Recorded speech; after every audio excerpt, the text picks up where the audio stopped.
सुप्रभात बच्चों, कैसे हैं आप सब। उम्मीद करती हूँ आप सब अच्छे होंगे। तो बच्चों, आज की कक्षा में हम पढ़ने वाले हैं अध्याय नंबर 4, जिसका शीर्षक है शब्द रचना, उपसर्ग एवं प्रत्यय। तो सबसे पहले हम पढ़ेंगे उपसर्ग के बारे में।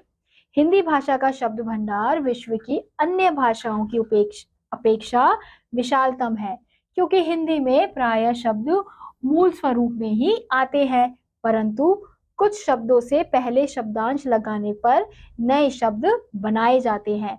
इसलिए हिंदी विश्व की सबसे समृद्ध भाषा है।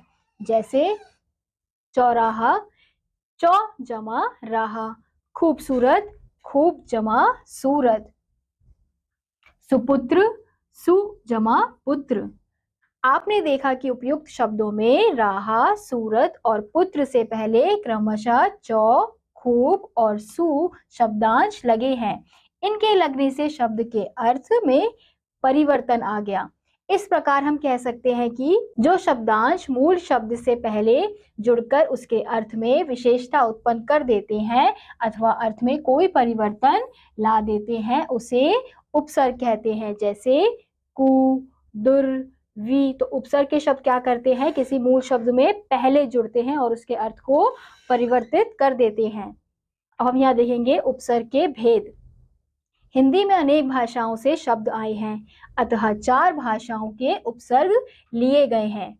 जैसे संस्कृत के, हिंदी के, अरबी फारसी के और अंग्रेजी के।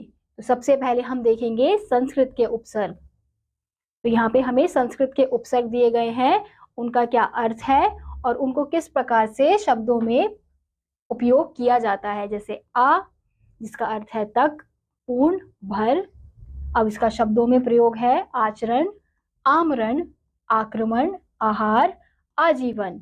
ऐसे ही अगला है नी, जिसका अर्थ है अभाव या अधिक, निरोध, निषेध, निकास, निवारण, निवास।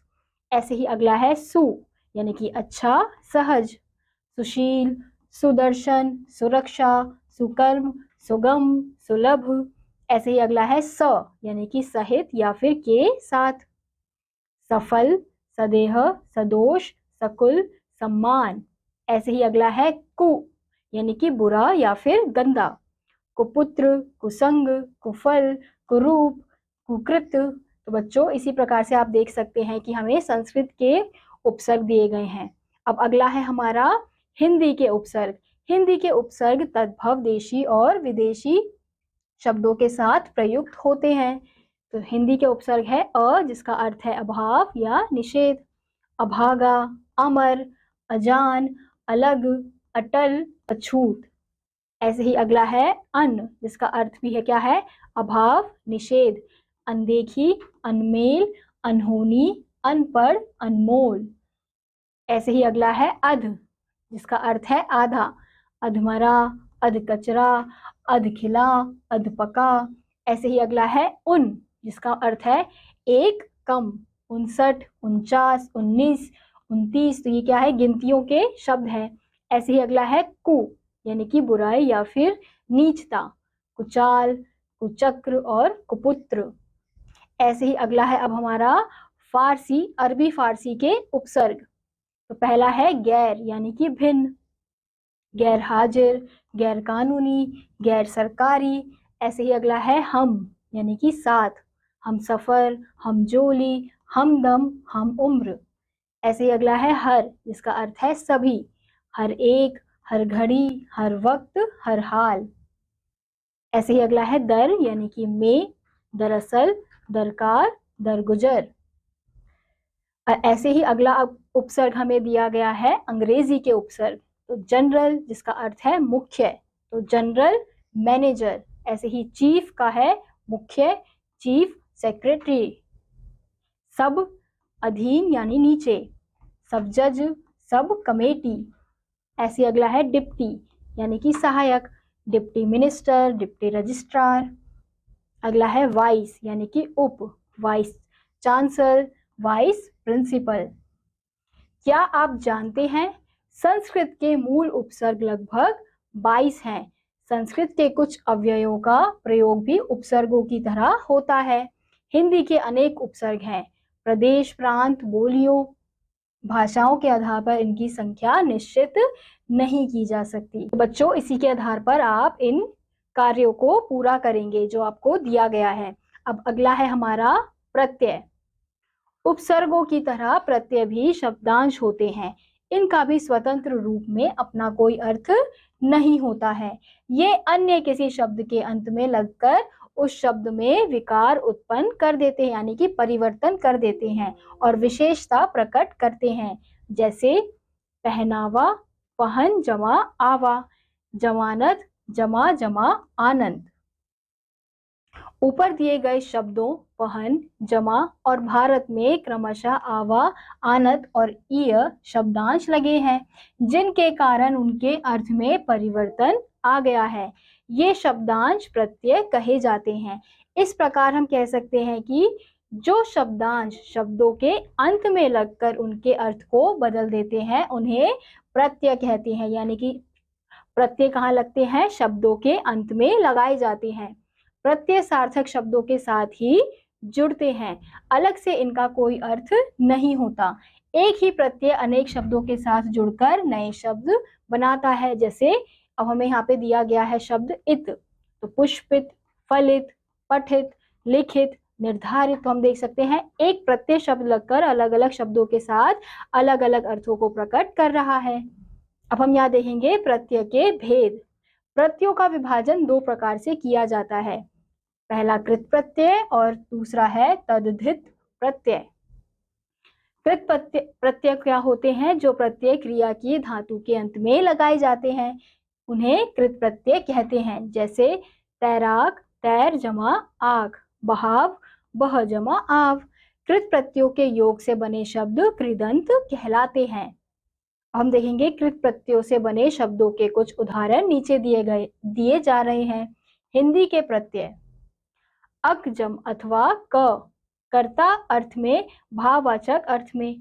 बालक, चालक, पालक, लेखक, मारक, लटक, मटक, उठक, पटक, बैठक। ऐसे ही अगला है अन, भाववाचक अर्थ में होगा चलन, सजन, पलटन, जलन।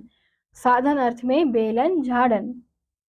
ऐसे ही दूसरा है आ, अगला है आ, कृतवाचक संज्ञा अर्थ में सिर चढ़ा, नक चढ़ा, मिठ बोला, बड़ बोला। आई, भाववाचक संज्ञा के अर्थ में हेरा, फेरा, घेरा, रगड़ा। ऐसे ही अगला है आई, भाववाचक अर्थ में सिलाई, बुनाई, कढ़ाई, पढ़ाई। तो बच्चों, यहाँ पे आपको हिंदी के कुछ प्रत्यय दिए गए हैं और उनके उदाहरण। अब अगला है हमारा संस्कृत के प्रत्यय। अना यानी कि भाववाचक अर्थ में उसका होगा रचना, खेलना, वंदना, पूजना। अनीय विशेषण अर्थ में होगा नमनीय, पूजनीय, वंदनीय। आ, भाववाचक अर्थ में होगा व्यथा, रुचा, लिखा। ता, कृतवाचक अर्थ में होगा कर्ता, भरता, धरता। तो इस प्रकार से आप इस सारणी को देख सकते हैं। अब अगला है हमारा उपयुक्त प्रत्ययों में ट तथा ध प्रत्यय वास्तव में त प्रत्यय के बदले ही रूप है। संधि नियमों के कारण त को ट तथा ध होकर दिए गए नवीन शब्दों की रचना हुई है। तो इसे क्या कहेंगे? तद्धित प्रत्यय। जो प्रत्यय संज्ञा, सर्वनाम, विशेषण, अव्यय आदि शब्दों के अंत में लगाए जाते हैं उन्हें तद्धित प्रत्यय कहते हैं। इन प्रत्ययों के योग से बने शब्दों को तद्धितांत कहते हैं। जैसे सब्जी वाला, सब्जी जमा वाला, जादूगर, जादू जमा गर, मालिन, माली जमा इन। ऐसे ही हम देखेंगे आ। अब विशेषण के अर्थ में मेला, रेला, ठेला, भूखा, सूखा। आर, कृत्यवाचक के अर्थ में सुनार, कुम्हार, लोहार। आस, विशेषण के अर्थ में मिठास, खटास, भड़ास। आलू, विशेषण के अर्थ में लजाऊ, कृपालु, दयालु। तो बच्चों, ये थे हमारे हिंदी के प्रत्यय। अब अगला है हमारा संस्कृत के प्रत्यय। अ, भाववाचक अर्थ में गौरव, शैशव, कौशल, सौष्ठव। इक विशेषण अर्थ में वार्षिक, आर्थिक, दैनिक। इल विशेषण अर्थ में पंकिल, कुटिल, जटिल, स्नेहिल। ई विशेषण अर्थ में भोगी, जोगी, उपयोगी। बच्चों आप इस श्रेणी को देखकर समझ सकते हैं। अब अगला है हमारा विदेशी प्रत्यय। आनत भाववाचक प्रत्यय में जमानत, अमानत, खयानत। इयत भाववाचक अर्थ में शैतानियत, हैवानियत, इंसानियत। इन स्त्रीलिंग अर्थ में लुहारिन, सुनारिन, जमादारनी, जमादारिन। तो बच्चों क्या आप जानते हैं उपसर्ग प्रत्यय विश्व की लगभग सभी भाषाओं में पाए जाते हैं। कृदंत और तद्धित प्रत्यय एक जैसे भी हो सकते हैं, जैसे आहट, कृदंत, कृदंत थरथराहट, थरथराना क्रिया के साथ, तद्धित गर्माहट, गरम विशेषण के साथ, अतः एक प्रत्यय का प्रयोग दोनों में हो सकता है। तो इसी के साथ आज का यह अध्याय यहीं समाप्त होता है। उम्मीद करती हूँ आपको यह अध्याय समझ आया होगा। मैं आपसे मिलूंगी अगली कक्षा में, तब तक के लिए नमस्कार।